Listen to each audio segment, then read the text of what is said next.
Here's a quick analysis of another Zwift race. This is the Rhino Crash Chase race. In case you didn't already read the title, I actually won this race, so this will make for a very exciting Zwift race analysis.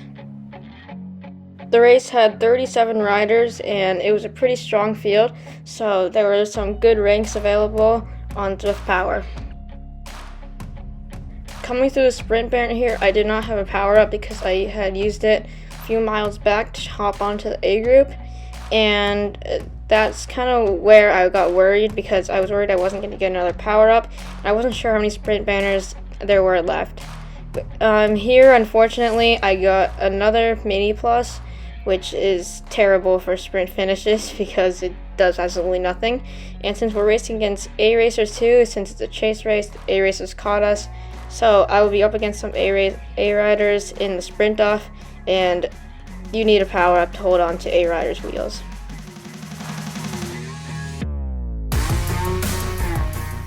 The A racers were keeping the race very fast paced, and we're going around 28 miles per hour on average when I'm with the A group, and I'm trying to stay in the top 10, 15 or so, just in case an A rider tries to make a break or if they would try to work together and shake off some B riders. I've seen that happen in previous races, so I don't want to get dropped here because that will pretty much determine who wins the race. The stronger B riders will be able to hold on and go ahead and just cruise at the A group until the finish, while the rest of the B riders just hang in a little group of Bs and As and have to sprint for themselves.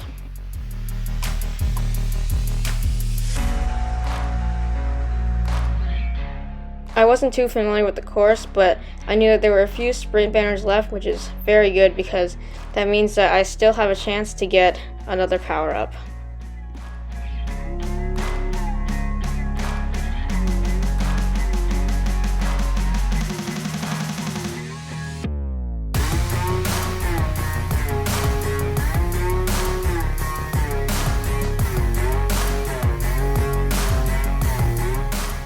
Approaching another sprint banner here, the group is still flying, and I'm just trying to hold on here. And as we go through the sprint banner, I'm very worried to see whether I'll get a power up or not. I'm pretty sure that I will, and honestly, I would be happy with any power up as long as it's not a mini plus. Okay, coming through the sprint banner here. Let's see what the power up gods have to offer me. You can see some riders using their power-ups to try to get a better power-up. And here, the moment of truth. Of course, I get a mini plus again, 10 XP, which is absolutely useless at level 50. So here, I'm like, there's no way I can win this, because there's not another opportunity for a power-up. But wait to see in another few minutes.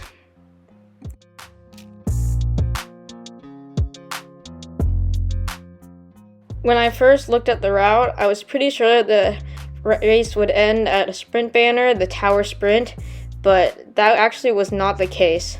The race was actually set so that it goes a bit after the tower sprint, so you have another chance to get a power up and then go through the tower sprint. Let's fast forward through this part because nothing really happens here. We go over a little climb, which means that I have to surge a bit, but overall I'm holding a pretty good position in the group.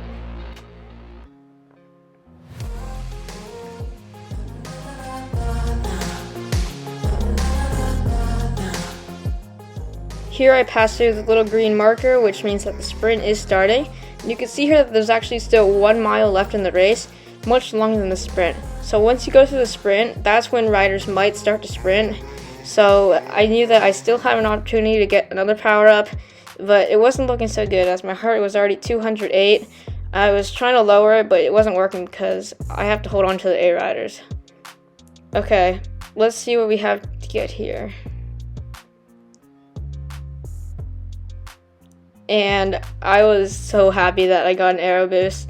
That made me think that I still had a chance at this race, and I was really desperate for a win because the past few races have not been going so great, and my past few ranks have been in the 300s and the high 200s. So here I'm just holding on to A Rider's wheels. I'm trying to make sure and see if I can win this, and if I can win this, I need to play it right. So I will need to stay with the top few riders. And once the first rider goes, I'm going.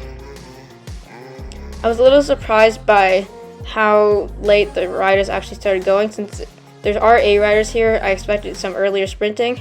But the group stayed pretty mellow to the end here. So yeah, here I am just surfing the wheels. 0.4 to go. You see some riders start to move to the front, get a better positioning. I try to stay where I am in the group, and so far it's looking pretty good for me. 0.3, this is when riders start to go. You can see some riders activating their power-ups. Best time to activate your power-up is right here. So here you see me start to sprint. I'm going all out here, but then I realized, okay, I need to turn my power-up on. So here this is when I really give it my all. I hit 458 watts, and I'm just going as hard as I possibly can here. I know that there's only one rider ahead of me, so I realize that, and I give it every last ounce of energy I have. And here, I'm not really sure if I take the win, but the results come up, and I get first. I knew that it could be a fault in the Zwift racing results mechanism, so once I finish my ride and check the companion app, that's when I'll actually see whether I won the race or not, because that's when everything is registered. Because sometimes it says that I win, but I actually get second. So yeah. Overall, I think I played this race really well. I didn't really pull too much except on the climbs where I knew my pull would actually make a difference. And yeah, starting my sprint earlier and then easing off slightly once I get closer to the front of the group is actually really helpful, and I felt that that's actually what won me the race. Because if I had turned my power up on when the other rider ahead of me had, I probably would not have won the race. Abderrazak turned his power up on slightly earlier than mine, and he also started his sprint a bit earlier, which was not ideal because he did not come into the sprint with that much momentum.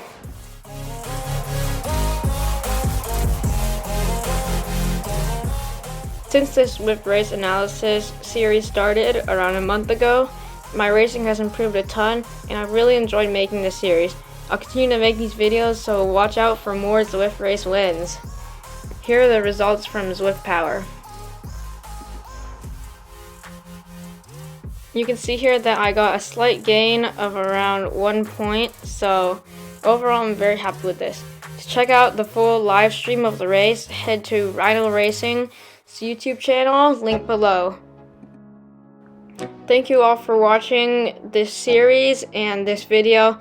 Please leave a like and subscribe to help support the channel. I am nearly at 150 subscribers, and my goal after that will be 300 subscribers. Stay tuned for more content coming soon. Thanks for watching. Until next time.